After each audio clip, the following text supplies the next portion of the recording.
সাজসজ্জায় রঙিন রাজশাহীর সুলতানগঞ্জ নৌবন্দরের এ ছবি গেল বছর 12 ফেব্রুয়ারির। বছর না ঘুরতেই সে বন্দর অনুজ্জ্বল কর্মহীন হয়ে পড়ে আছে প্রায় পরিত্যক্ত অবস্থায়। অথচ 59 বছর পর 2024 সালে যখন চালু হয় তারপর থেকে পরীক্ষামূলক 5টি নৌযানে আমদানি রপ্তানি হয়েছে পাথর ও গার্মেন্টস জুট। ব্যবসায়ী নেতাদের দাবি, অন্যান্য বন্দরের তুলনায় স্বল্প মূল্যে পণ্য আমদানি ও পরিবহন খরচ সাশ্রয় করতে পেরেছেন তারা। আমদানি রপ্তানি হলে আমাদের প্রায় 20 থেকে 25% আপনার ক্যারিং খরচ কম পড়বে এবং আমাদের একসাথে অনেকগুলো মাল আসবে। উদ্বোধনের 4 মাস আমদানি রপ্তানির পরীক্ষামূলক পর্যায় শেষ হলে জাতীয় রাজস্ব বোর্ড ও BIWTA বন্দর নিয়ে ইতিবাচক সাড়া দেয়। ব্যবসায়ীদের দাবি, পরে পণ্য পরিবহনে অবকাঠামো সমস্যার সামনে আনে কাস্টম। বন্ধ করা হয় আমদানি রপ্তানির অনুমতি। তাতে গেল 19 ডিসেম্বর নৌবন্দরটি পরিদর্শন করে রাজস্ব বোর্ড, কাস্টম সহ বন্দর পরিচালনার একাধিক প্রতিনিধি। তখনও সামনে আসে বন্দরের নিজস্ব অবকাঠামো গড়ার প্রসঙ্গটি। তবে দেশের অন্যান্য নৌবন্দরে এমন নজির নেই বলে দাবি ব্যবসায়ীদের।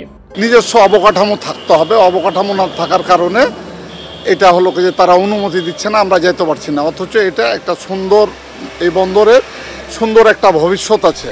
রাজস্ব বোর্ড ও কাস্টমস কর্তৃপক্ষের শর্তে উদ্যোক্তারা অবকাঠামো উন্নয়ন করতে চাইলেও প্রতিষ্ঠানটি কোনো ধরনের সাড়া দিচ্ছে না বলে দাবি ব্যবসায়ীদের।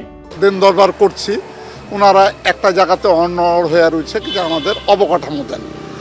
ব্যক্তিগতভাবে যদি আমি অবকাঠামো বানাই তাহলে ধরেন আমি 5 কোটি টাকা খরচ করব। 5 কোটি টাকা খরচ করার পরে আমাকে পারমিশনটা দিল না, তাহলে আমি এই অবকাঠামো কি করব? এটা তখন তো আমার হলো যে 30 লাখ টাকা ভাঙড়িতে বিক্রি করতে হবে। কি কারণে এখন পর্যন্ত আলোর মুখ দেখছেন, আমরা কিন্তু কোনো রিপ্লে কিছু পাই নাই।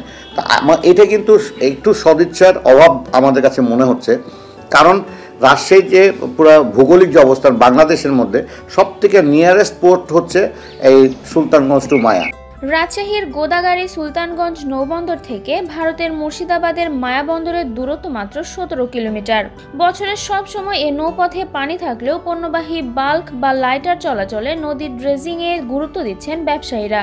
তাতে আপনার প্রায় 18 থেকে 20 কিলোমিটার প্রায় নদীর চর পড়ে যাচ্ছে।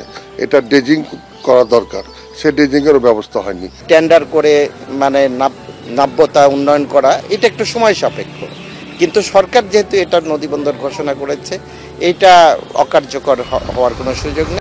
সুলতানগঞ্জ মায়া পোর্ট অফ কল বন্দরটি দিয়ে প্রাথমিকভাবে কয়লা ও পাথরের চিপস আমদানির অনুমতি রয়েছে, যাতে প্রতি টনে ব্যবসায়ীদের সাশ্রয় হবে $10 বেশি।